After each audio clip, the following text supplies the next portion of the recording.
Que Dieu vous bénisse et que la grâce de Dieu, mais aussi sa miséricorde, soit avec toutes les personnes qui m'écoutent en ligne. Je suis votre frère, le frère Jérémie. Je suis un serviteur de Dieu, mais aussi un prédicateur de l'évangile. Mes frères, un peu partout dans le monde, j'aimerais bien vous saluer avec un verset de la Bible.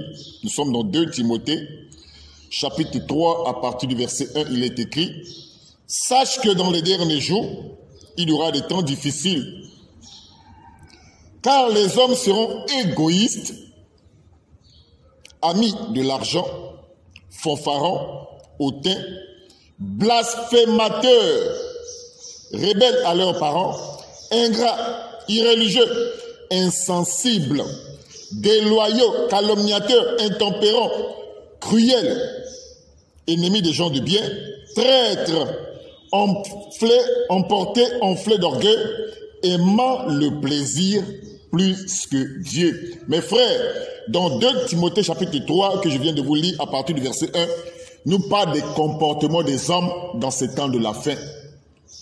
La déchéance, ça c'est le comportement des humains dans ces temps de la fin. Mais nous allons encore ajouter une écriture, parce que nous parlons aujourd'hui d'un phénomène qui est en train de gagner le terrain.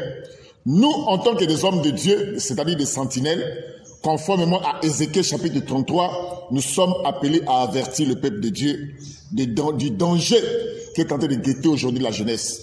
Et dans Ecclésiaste chapitre 12, à partir du verset 1, il est écrit: « Jeune homme, réjouis-toi dans ta jeunesse, livre ton cœur à la joie pendant les jours de ta jeunesse. Marche dans les voies de ton cœur et selon les regards de tes yeux, mais sache que pour tout cela, Dieu t'appellera en jugement. » Mes frères, il y a un phénomène aujourd'hui qui est en train de gagner le terrain. Et comme je viens de le dire, nous, en tant que des sentinelles, nous devons avertir le peuple de Dieu. Aujourd'hui, il y a un phénomène qui est en train de gagner le terrain au milieu de la jeunesse. Regardez même l'image que j'ai affichée sur votre téléphone écran portable, où vous voyez aujourd'hui des jeunes qui sont en train de se livrer aux rapports sexuels, qui sont en train de faire des rapports sexuels en plein air dans les piscines. Et c'est devenu aujourd'hui un phénomène courant au milieu de la jeunesse. Ces jeunes sont animés par l'esprit des eaux, c'est-à-dire les esprits des sirènes des eaux. Aujourd'hui, ils font des rapports sexuels dans les piscines. Et ces jeunes filment ces images-là et ils envoient ça au monde entier. Mes frères, il y a de cela plus de 30 ans, une telle pratique ne pouvait pas exister. Mais nous voyons cela aujourd'hui au milieu de la jeunesse. Dans ce plein 21e siècle où la crainte de Dieu a disparu, où le respect n'existe plus. Mes frères, je me pose 1001 questions. Est-ce que ces jeunes qui font de telles pratiques ont des parents? Je me pose 1001 questions.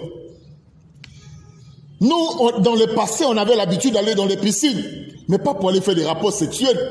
Mes frères, depuis l'arrivée de la technologie aujourd'hui, le développement de la technologie, l'Internet, les Wi-Fi, avec toutes ces plateformes aujourd'hui, avec les Facebook, les WhatsApp, les TikTok, mes frères, la nature de l'homme est en train d'apparaître sur la surface. Comment pouvez-vous expliquer, mes frères, des jeunes qui vont à la piscine, qui se font filmer, qui font des rapports sexuels dans l'eau, et ils filment cela, ils envoient ces images au monde entier. Mes frères, ce que tu es en train de faire, c'est ce que tu vas moissonner. Il y a un passage de la Bible qui dit ceci: « Le salaire du péché, c'est la mort. Mais le don gratuit de Dieu, c'est la vie éternelle en Jésus-Christ. » Mes frères, toi qui as l'habitude de faire ce genre de pratiques, toi qui vas dans des piscines pour faire des rapports sexuels et se faire filmer, mon frère, d'abord ces images-là vont te rattraper un jour, ma soeur, mon frère. Je parle beaucoup plus, surtout aux sœurs. Ces images vont vous rattraper un jour. Si ce n'est pas pendant votre mariage, ce serait pendant le moment où vous avez trouvé un bon travail. Parce que je ne crois pas qu'un homme sérieux peut marier une femme qui a une vie sale, je peux dire, qui mène une vie sale. C'est pas possible. Ça, je n'ai jamais vu ça. Il y a de cela plus de 30 ans, je n'ai jamais vu cela. Ça fait peur. Regardez vous-même les images. Aujourd'hui, les jeunes se font filmer en train de faire des rapports sexuels dans les piscines. Et ils envoient ces images au monde entier de le voir. Ce que tu fais, ce que tu sèmes, c'est ce que tu vas moissonner. Mais moi, je me pose 1001 questions. Est-ce que ces jeunes ont des parents? Est-ce que ces jeunes sont conseillés? Je me pose 1001 questions. Mes frères, à toi mon frère, à toi ma soeur, ne tombe pas dans cette déchéance, ne tombe pas de telles pratiques. La crainte de Dieu a disparu, mais il faut que la crainte de Dieu soit dans nos cœurs. Que Dieu vous bénisse et que la grâce de Dieu soit avec vous. Les parents, vous devez conseiller les enfants. Que le Seigneur vous bénisse. Amen.